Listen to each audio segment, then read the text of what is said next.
Okay, if there's any problems with sound, or if you can't see what I'm showing on the screen, please let me know. So welcome to this first lecture on the yamas and the niyamas, the ethical principles of yoga. We're actually going to be focusing on one of these today, but I wanted to give you the kind of full rundown of this moral code, if you like, that forms the basis of yoga, of living a yogic lifestyle. We could compare them to, the Ten Commandments, for example. The difference here is that they are not related to any specific God. They're not asking you to believe in any specific deity. That makes them very universal. So anyone from any religion can begin to explore these practices, integrate them into their life to create a more peaceful and loving life, and to be able to coexist with others with more compassion and love for each other. So I'm going to briefly go over these concepts, and then we're going to actually hone in on tapas, which you can see there in bold. The yamas are known in the yogic scriptures as as universal ethical practices. The niyamas are more oriented towards the individual. So ahimsa, which refers to non-violence, when we first look at this, we can obviously understand very clearly that it's not at all conducive for our coexistence if we are all acting violently and aggressively towards each other when we feel that we are physically threatened by the other. But it's not just the physical violence that we need to look at. This is not what ahimsa is referring to only. It also refers to the violence and the aggression in our language and within our own minds. The ways in which we speak to ourselves can actually be much more violent and aggressive than our outward behavior. So ahimsa is really asking us to look at the condition of our mind and the kind of judgments, criticisms, or aggressions that we are also directing towards ourselves.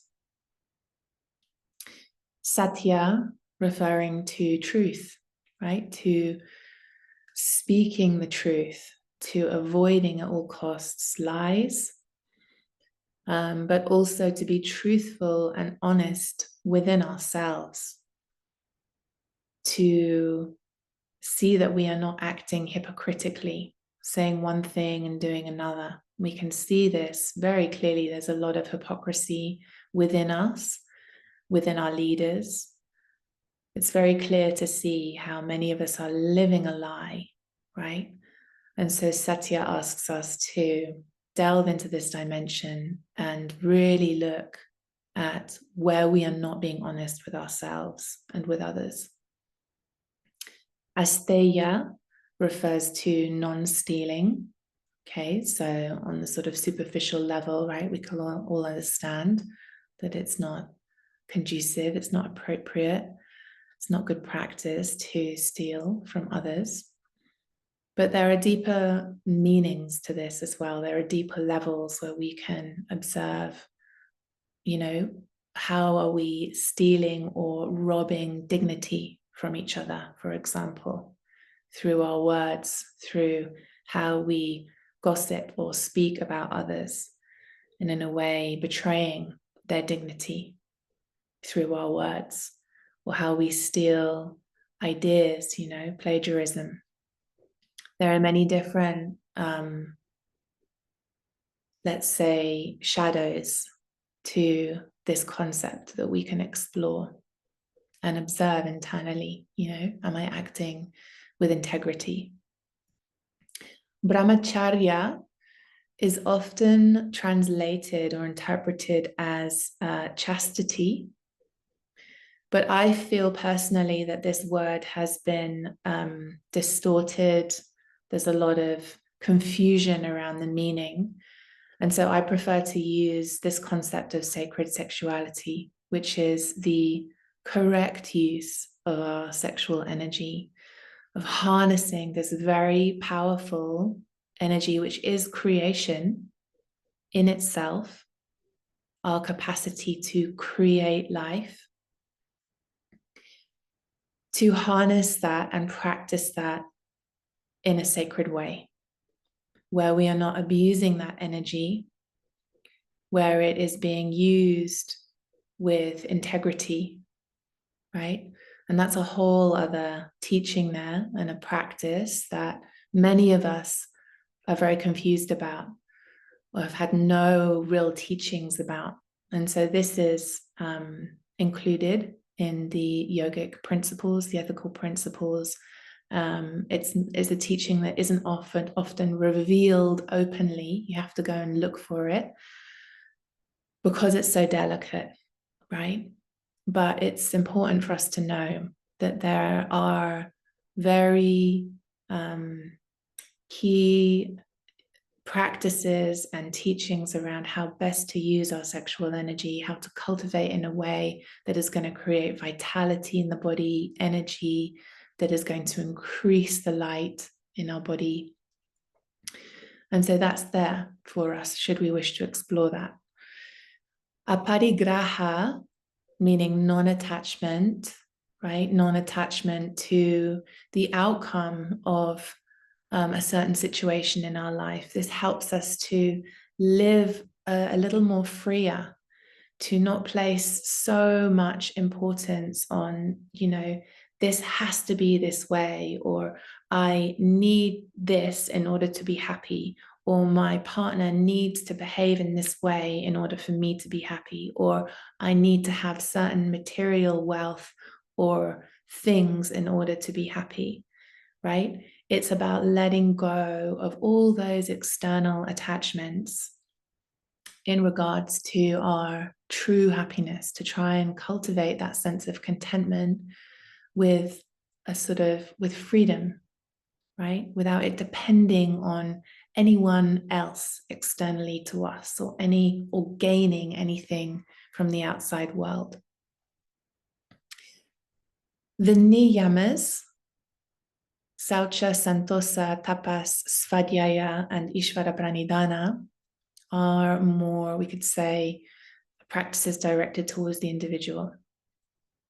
So Saucha refers to purity, taking care of our bodies, personal hygiene, quite obvious things like that, but also a purity of speech, purity in what we're putting into our bodies, trying to live a clean lifestyle, right?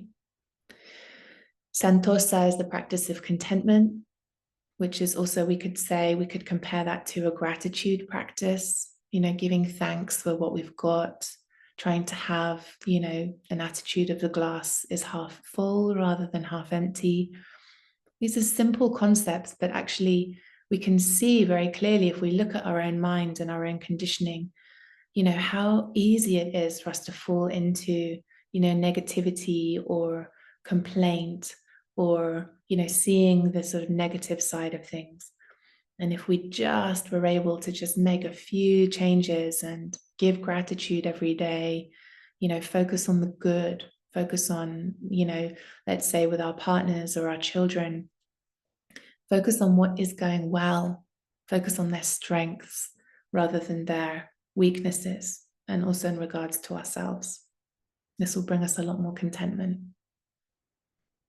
Tapas, which is what we're going to focus on today, has to do with discipline, developing inner diligence and discipline, igniting that fire within you, that fire of drive and passion to be able to stick to our goals, to stick to our practices. Svadhyaya is the study of the self, so developing a capacity to observe ourselves, to be able to identify our patterns of behavior, our thought patterns, our emotional tendencies, to be able to look and listen with depth. And then Ishvara Pranidhana has to do with this idea of devotion to life, devotion to this path, devotion to the journey of self-discovery.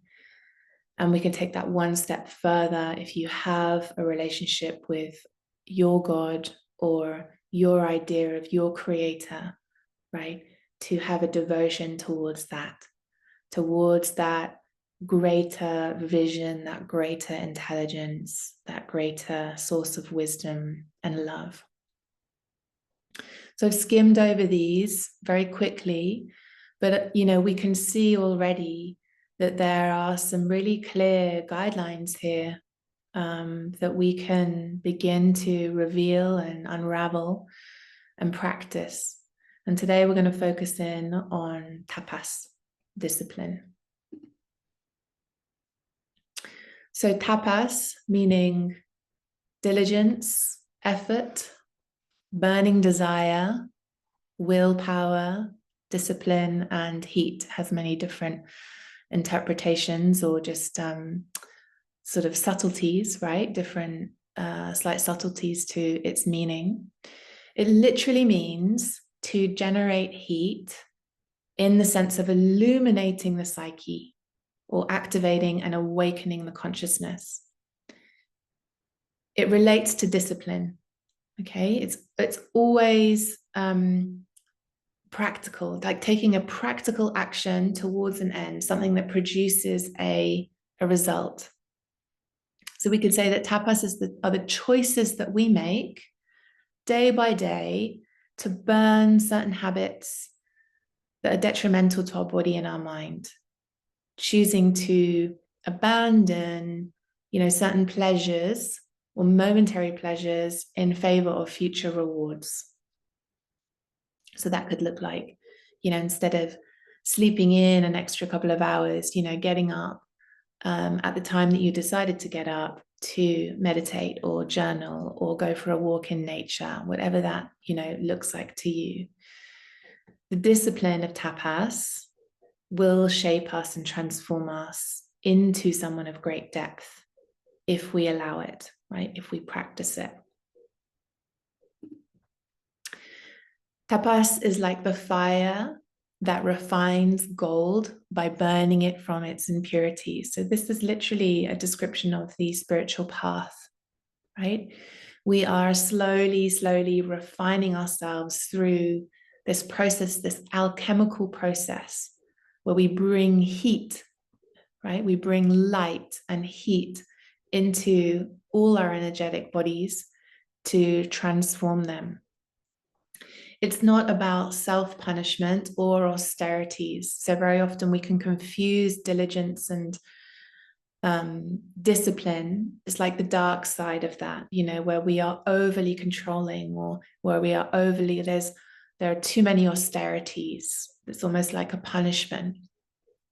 It's not about that. It's about the practice of love. It's about discipline as devotion towards yourself. Another way someone recently described this to me is the inner teacher that loves you rather than a self-punishing tyrant, right?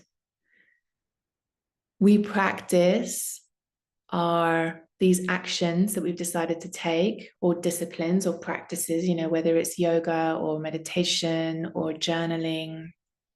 We practice them for the joy of being in communion with ourselves and with our inner self.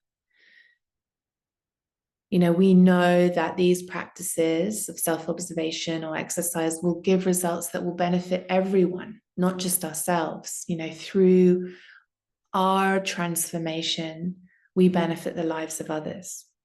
And this is one of the greatest gifts that we can give to humanity, is our own awakening. And so it's about falling in love with the path, falling in love with the path of transformation. And it's that passion, it's that love that creates the heat, that creates the discipline and the diligence to move forwards, to keep going. So tapas means the effort we make to be aware and present in each moment of our lives in order to make the right choices and take the right action. Sometimes taking the correct action is not comfortable. We have to step out of our comfort zone, but that is exactly where we grow. And that is also where our integrity lies. Tapas is about choosing integrity, choosing what is right over what is fun, fast, or easy. So, we are entering into a new season of growth. And when we do that, we have to ask ourselves, do I really want to change? And what are the things that I need to let go of or upgrade or heal? So it's also about finding clarity. And this too requires effort, right? We need to get clear about what is not serving us anymore. And there is a certain severity in that clarity. And it's not a severity as in, getting very hardened towards others, or, I can't entertain these relationships anymore, or I'm going to cut these people out of my life, or I'm going to cut, this with hardness. It's about a loving severity, a sort of a sense of like, this is not serving my highest good. I know that this is part of the old me that I'm letting go of. And how can I lovingly and compassionately, say no and put a limit on those things that are sucking our energy, dulling our minds, killing our joy or our hope, and causing suffering, right? So every moment is an opportunity to observe and to choose, whether that's in relation to your diet and your nutrition, or your emotional reactions and responses to certain relational dynamics, or whether that has to do with self-care routines or your work. All of these opportunities to ignite your fire of consciousness and choose what is right over what is fun, fast, or easy. As well as this, we will also undoubtedly hear a voice that is not prepared to do the work, that is not prepared to change, right?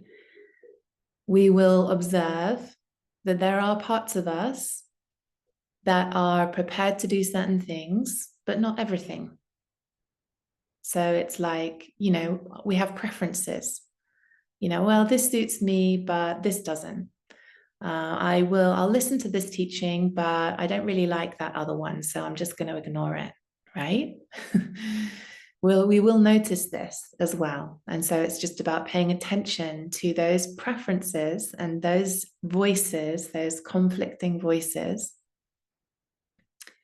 and witness these different voices and where they come from,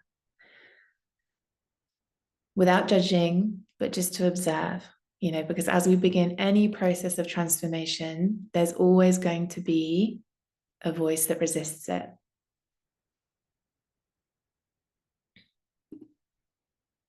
So this is from Patabi Joyce, who is a very famous yoga practitioner from the Ashtanga tradition.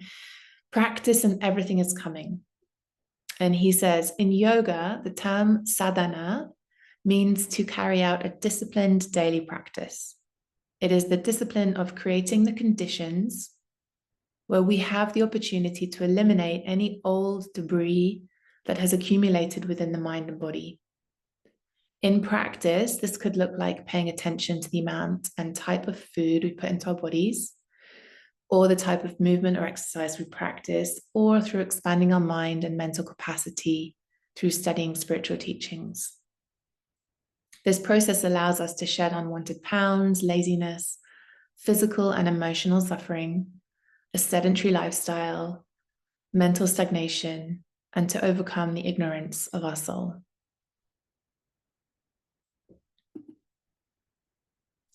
So things that impede tapas, things that get in the way of our developing discipline, developing diligence, procrastination. So, we can observe that voice that doesn't prioritize our inner work, that gets distracted, puts delays and excuses on things, or prioritizes other people's needs all the time. Distraction is another block on the path, our inability to be present and centered, and it's very, very common these days because of, really because of social media. It started with television, and then we've deepened into this dimension of distraction through social media, through scrolling, through being constantly stimulated, whether it's television or social media. It's our levels of concentration have diminished significantly, and so we have to fight to remain centered and present. Doubt is another obstacle. Doubting ourselves, or a lack of faith or trust in our intuition, a lack of faith or trust in the path, a lack of faith or trust in God, in our trust in the great spirit, in our Creator. Confusion or indecision. This creates impotence when there's no clarity, right? When we don't know, when we're constantly doubting ourselves, we have decisions that we have to make and we're unable to make them because we're confused. A lack of self-esteem as well. This can be linked to the victim ego. So, lack of self-esteem is something that, could have occurred very early on in life, where we weren't really given the conditions to believe in ourselves, where we've experienced some trauma or psychological abuse, mental, emotional abuse, where we have been not, where we haven't been grown up in a loving environment in order to develop the capacity to trust ourselves, to trust our decisions, to trust that we're capable, that we are lovable, right? So this can also be linked to a victim ego, that ego that always tells you that you're not good enough, that voice, that this always happens to me. I'm never going to be able to do it because of X, Y, Z. So we have to look at these voices, right? Have compassion towards them, but also see what is the origin of them and where are they leading us? Actually, they're leading us to become paralyzed, to never take that step forwards. Lack of responsibility. So that could have to do with just, general laziness, or always blaming others. It's not my fault that this hasn't happened, that I haven't reached this goal, that I can't meditate, I'm too, my mind doesn't work in that way, or meditation's really hard. We have to at some point take responsibility and stop blaming our situation, stop blaming external circumstances. And there's also stubbornness, right? Just not wanting to see, not wanting to change. So we have to look at these things with compassion, see the operating system within us, observing what's standing in the way, and question all our thoughts and observe where they come from, to be able to clear away what is not serving us and make space for love and truth to emerge and expand within ourselves, to cultivate serenity, to cultivate peace and effort with constant attention.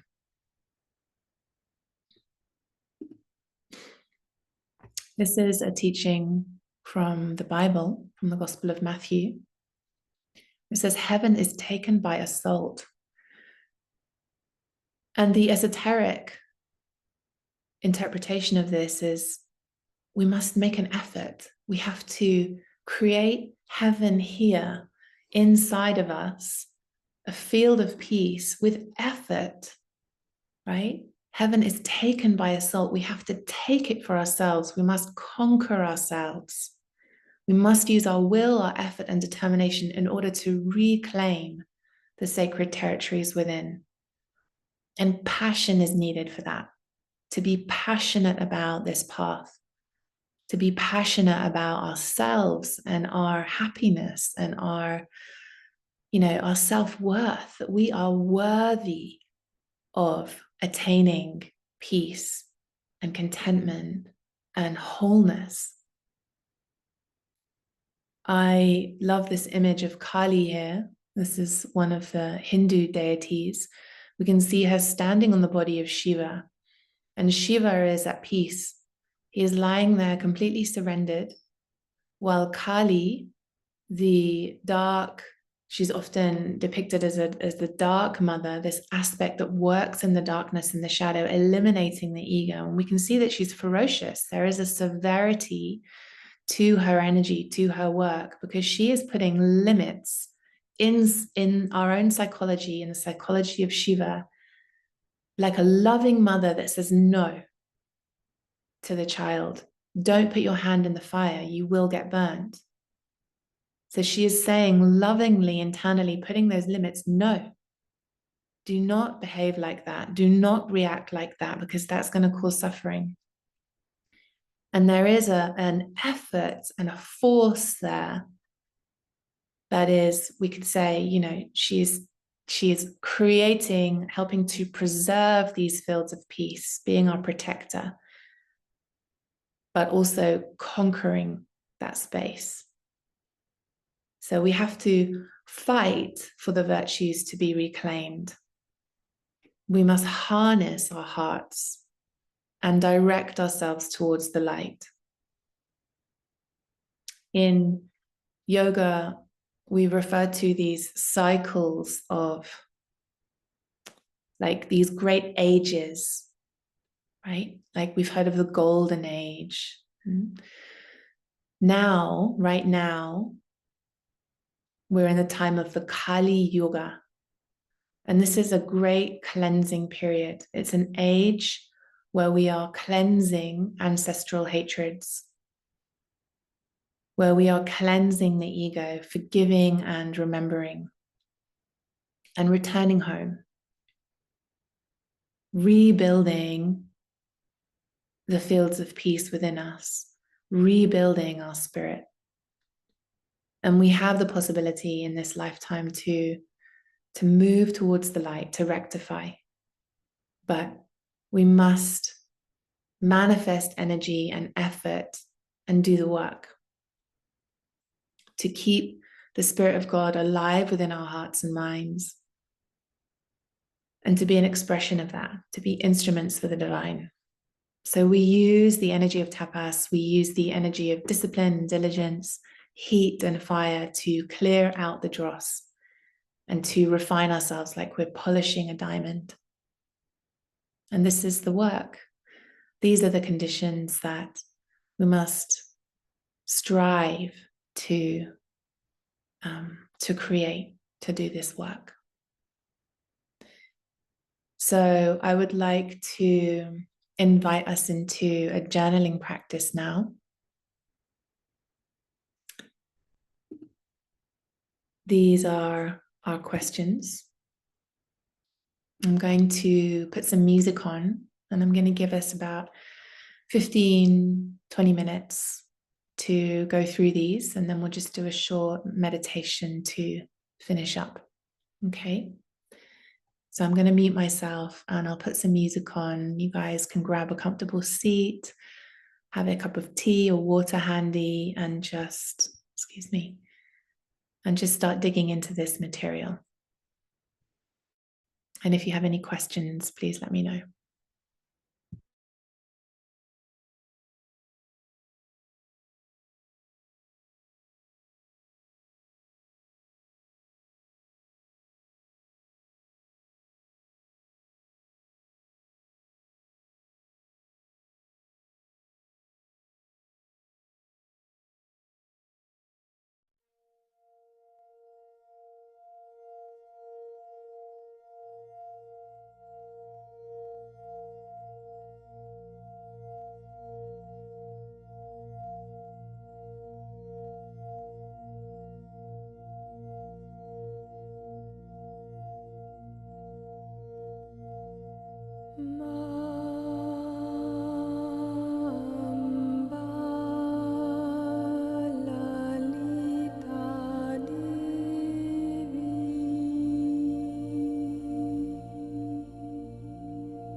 Ma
We'll just do another 5 minutes.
So just finishing off the last question you're working on. And then when you're ready, settling into a comfortable position, I'll just give you a minute or two to finish off.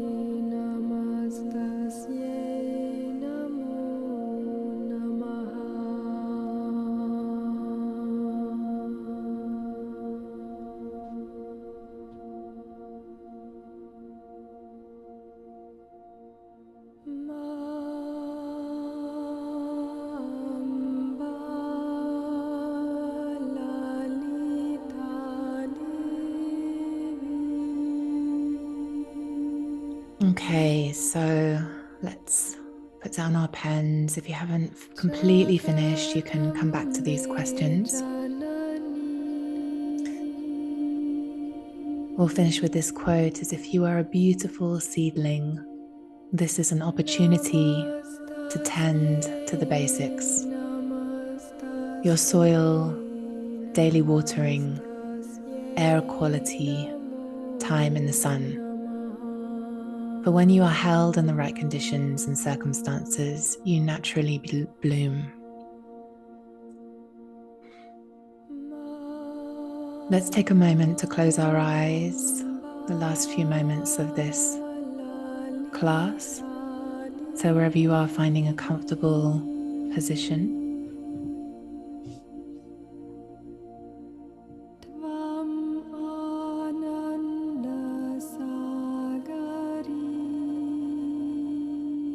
Deeply inhaling and deeply exhaling.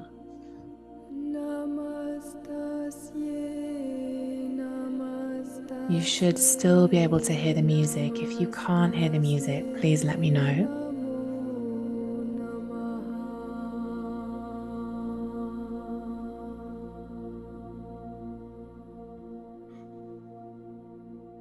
And as you breathe here, taking a moment to integrate everything that you've just received.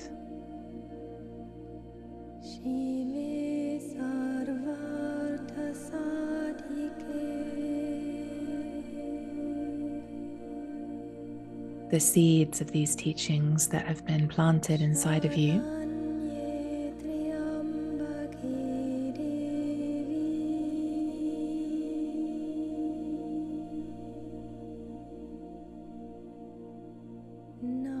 Deeply inhaling and deeply exhaling through your nose.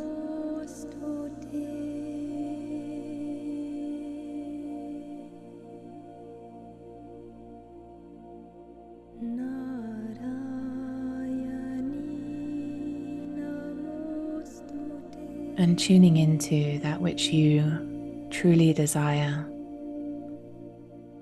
the yearning of your heart, the yearning of your soul.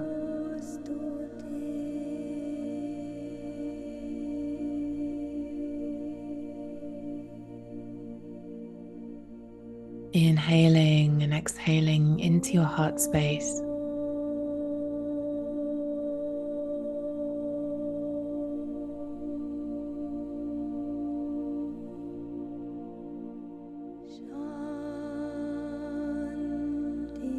And really feeling that presence within you.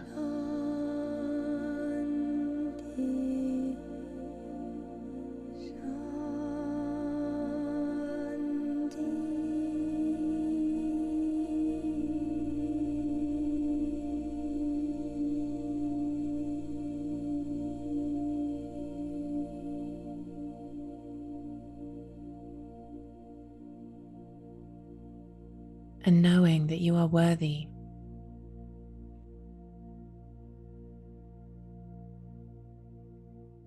You are worthy of realizing that dream.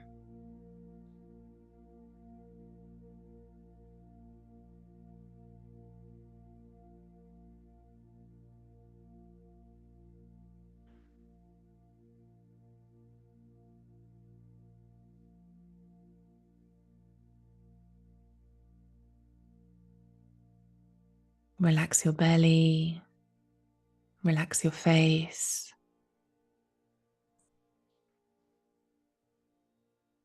Filling yourself with the light of the breath.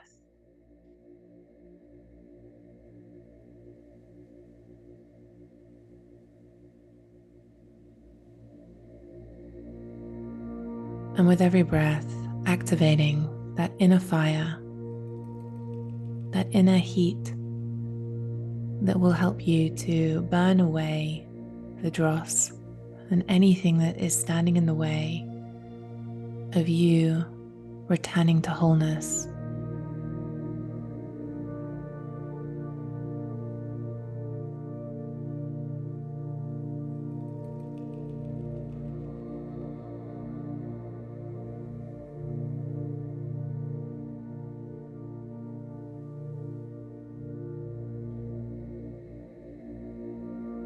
You are worthy of feeling well, vital, energized, inspired. You are worthy of being at peace in yourself and in this world.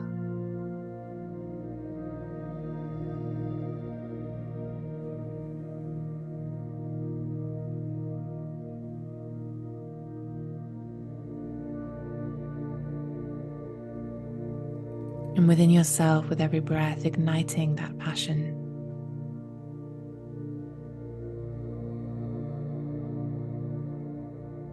A passion that will drive you forwards.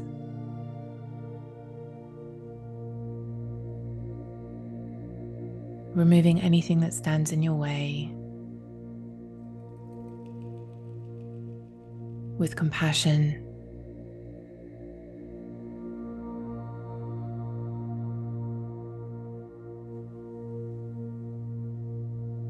Deeply inhaling and deeply exhaling.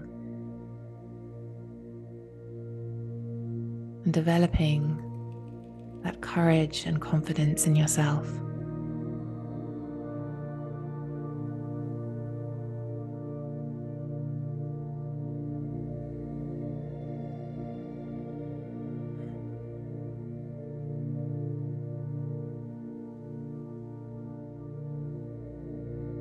And internally, we repeat the affirmation, I am ready.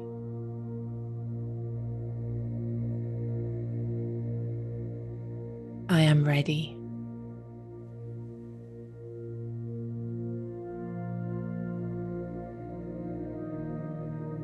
I am ready.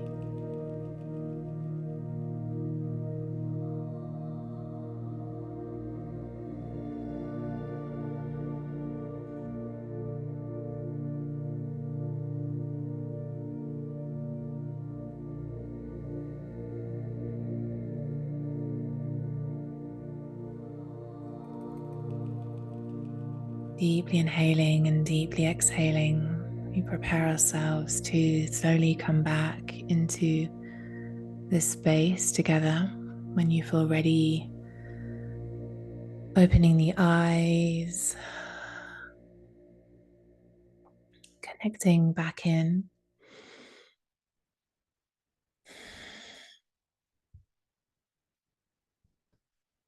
And we say thank you internally for this opportunity to be here together. Thank you to the teachers, the masters, the guides, our ancestors, the people who have informed us and brought us here with wisdom and knowledge. So we'll draw this session to a close. I want to thank you for your presence, Salona, and those of you watching back. Thank you for being here.